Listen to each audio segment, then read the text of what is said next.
So, as per request, jagged rocks. I really pushed myself not to call them sharp stones, but I thought I'll spare you the pun. Now, okay, big shapes, lot of distraction, smaller shapes, lot of cut edges. Let's see some other renders.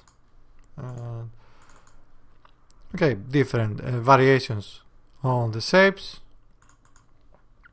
and stuff like this. Okay, now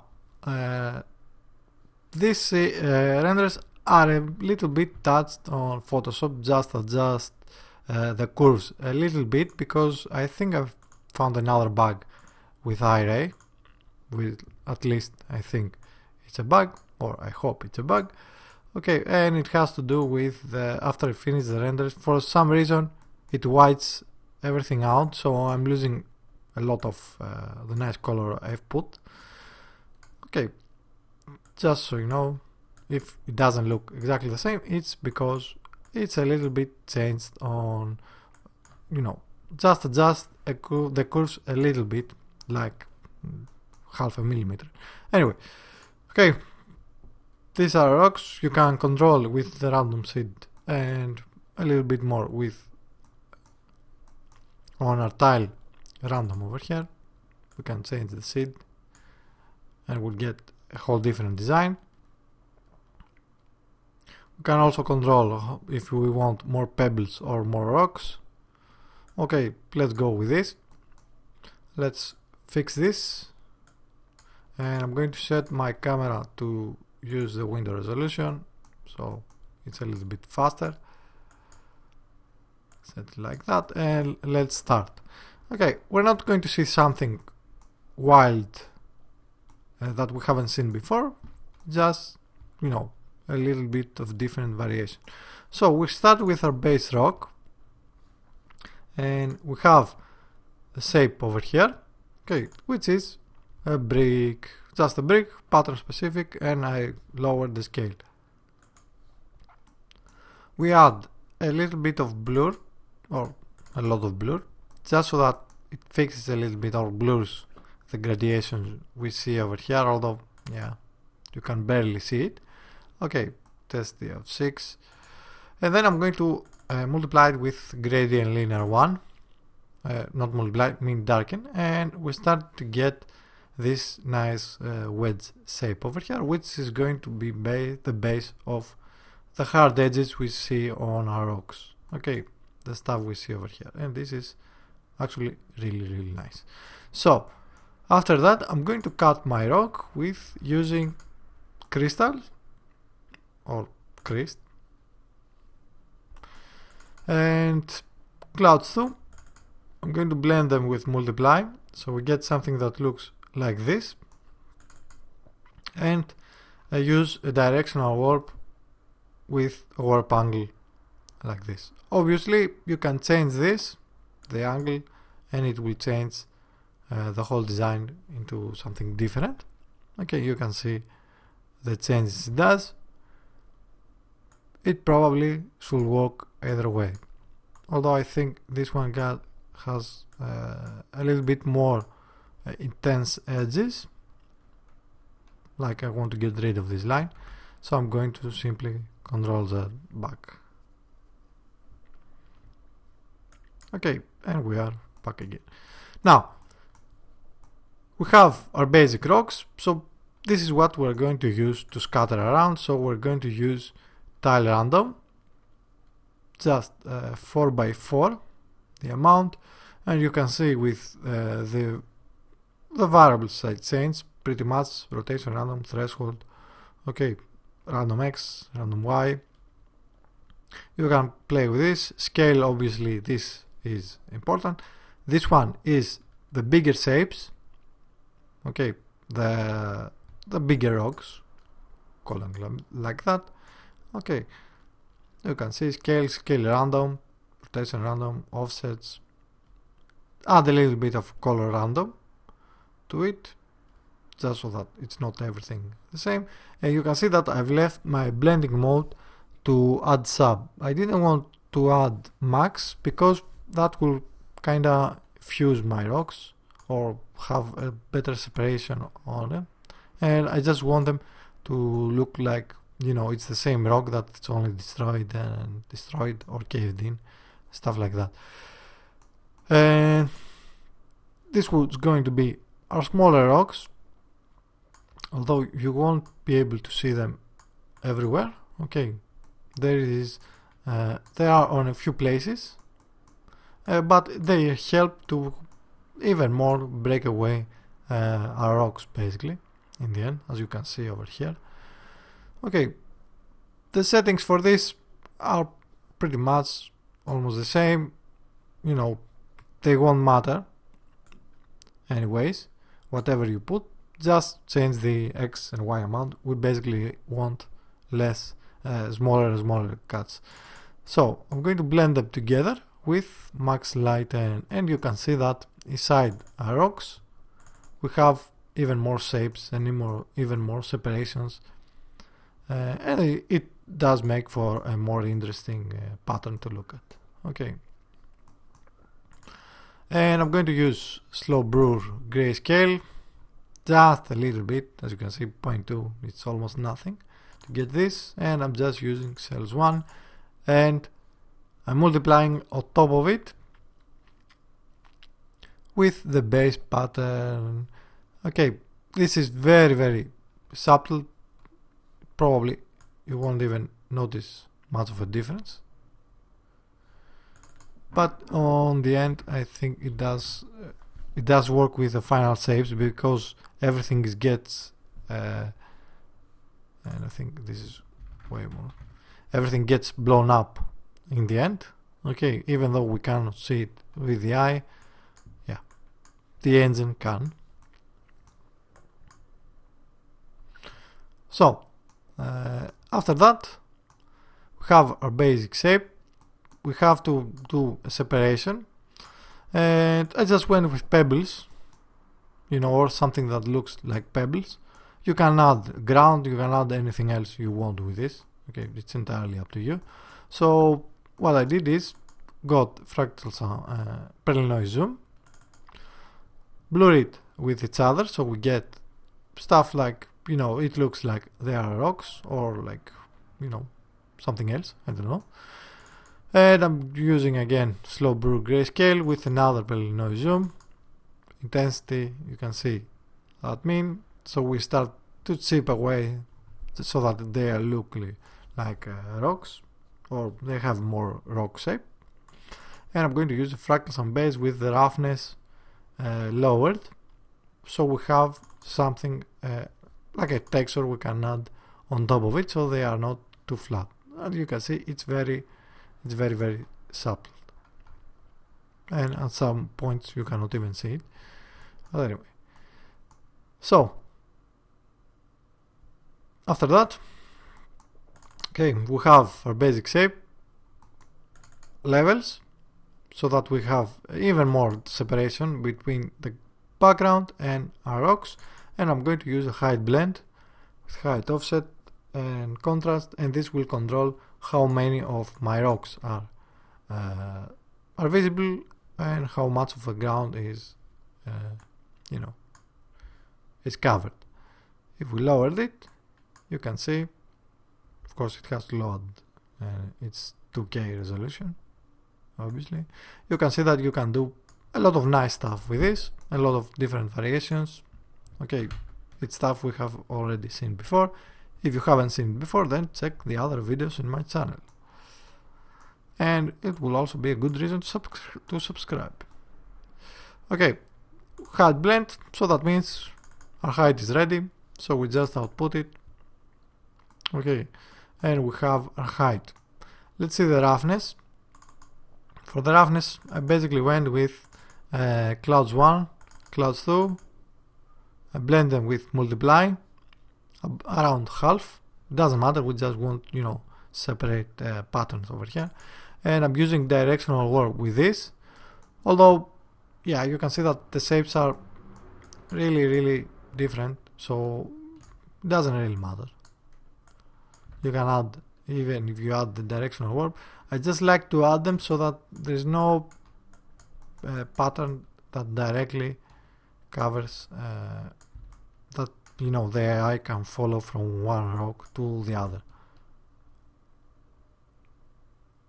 And I think the environment map is actually you can see it over here. Okay, it's like this. Okay, directional warp. I inverted the grayscale because, you know, if there's somewhere that it's shiny, it's probably on top of the rocks and not on the crevices, unless you have, you know, water or something like that in there. And with the levels, I'm adjusting them. Obviously, if we go darker, you will see more shapes. Okay, I don't like that this it starts to feel a little bit like plastic over here, so I'm going to raise this even a bit so it's kinda evens it out. Okay, and this is the roughness. So we have our height, we have our base shape. I'm going to use a sharpen, and then I'm going to use the first normal pass we're going to do with intensity of 30, and this starts and pops out my bigger shapes. Okay, and now we are free, and this is really nice. Okay, this is beautiful, and now we are free basically to do everything we want with our micro surface, which is happening over here. Now let's add a few cracks. Okay, cell 3 levels, nothing too specific with this. Clouds 2, create a mask, apply them with subtract. You can see it's very subtle because this can be too intense, and, you know, just to say that we've added cracks, basically. You can see them over here, and they are very, very subtle. And apart from that, here's where there's actually some changes. Okay, fractals and base. Start with min darken on top of our base design, pale noise zoom, slow blur everything, and we're blending them again with max lighten, and we get to start this erosion, or, you know, whatever this is called. Okay, and from after that I'm adding black and white spots because they are nice to look at on rocks. Okay, now you can see that this almost destroys the pattern. Okay, and we can do that because this is the macro surface, because we already have a normal over here. Okay, this means we can destroy this, we can create a pattern and destroy it basically, and in the end we're going to just combine it with the other one we have, so we can play with this as much as we want. Okay, black and white spots, and we are adding them on the normal combine with R2 levels. Just, you know, disable the alpha channel basically, and we are outputting it on the normal. Before we see the color, okay, metallic always black, obviously, curvature, ambient occlusion, and we output the ambient occlusion. Let's see our color, and I pretty much played with the color. Okay, I wanted to, you know, try some new stuff. So what I basically did, for starters, I just created a gradient map from fractals and base. Okay, you can see it's very subtle, and then with hue, saturation, lightness, I raised the lightness, and I wanted to blend it, or I wanted to have a way to, you know, without running the base pattern over gradient map. So I just took the curvature AO. Okay, and you can invert the grayscale, it will just turn the color the opposite way, and you can see that this is also not bad, but I like this even more because it makes more for sharper edges. Okay, so I'm just turning them into color information, and I'm going to blend them with max lighten all together, and we start to get the base color as you see over here. After that, I created another gradient map. Again, this takes from the gradient from the fractals and base, and I do that because I do not like to have flat color. Okay, and I think it just makes it a little bit more interesting. And again, with hue, saturation, lightness, you can see that I've only lowered a little bit the hue. And we're going to get this, and we're going to just use overlay. You can see that we only change a little bit of a tint over our color image. Okay, you can see that the more we lowered it, it just places the color on some darker areas. So you probably, if you move this, you probably won't even notice it. But again, your brain can notice it. And then I'm going to add clouds 3, turn it into gradient map. Okay, hue, saturation, lightness, because this is going to use the first dirt map. I played with this a little bit. I wanted, mostly to isolate the parts where there are rocks. Okay, or the pebbles, or the rocks. Okay, and we're adding this with add linear dots on top of it. So this will essentially give it a little bit more color over the pebbles. Okay, you can see that this might be a little bit too soft. From far away, it looks nice. And after that, what we have over here is what's this? Yeah, a little bit more difference on the color. So I got the curvature and made a gradient map over this. Okay, obviously this is from an image. You just drag from one edge to the other. And yeah, I've created a mask, parallel noise zoom, a cloud 2, warp the clouds 2 with parallel noise zoom, basically, and levels to isolate this, and just use that as a mask. And you can see, you cannot see it that much over here, but you can definitely see the difference in the color over here. Okay, if you want to conform a little bit more on the actual shape of the rocks, then you can even break the mask to go over with a directional warp. But I think it kind of sells it that the rocks, even though there are different chunks of the rock, they were part of the same rock. Okay,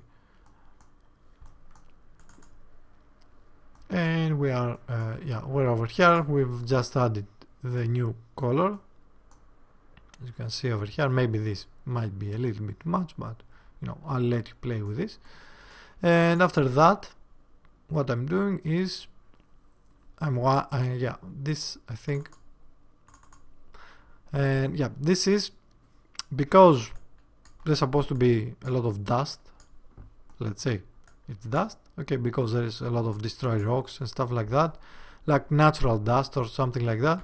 I just use the fractals and beds with a lower roughness, run it through a gradient map, and blend it with a little bit of subtract over the previous image we had. Okay, you can see that it's very subtle, and this will ground everything together, or it will blend them together. So the final pass I'm going to do is add an actual dirt pass on the crevices. So I'm just getting cloud 3, running it through a gradient map. Okay, it doesn't matter. And I'm using another dirt node. You can see that I've even changed quite a bit of stuff from the default ones. Okay, 0.13, 0.19. And finally we are adding this, and this is going to be our final base color, and we output that one. So this is it, and we can get something that I think looks pretty nice, I believe. Okay, we get all this nice color, and we can change the random seed for both the colors, for the pebbles, and all the nice stuff. Okay, so this is it.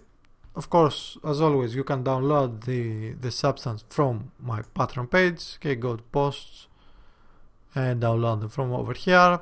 You will find a link in the description below. And of course, if you like it and want to help me out so I'll keep making more, feel free to pledge on Patreon. And also check the other links in the description for the ArtStation post with the renders. Give a like there, share it with your friends, your family, or close acquaintances. Okay, and I'll see you next time.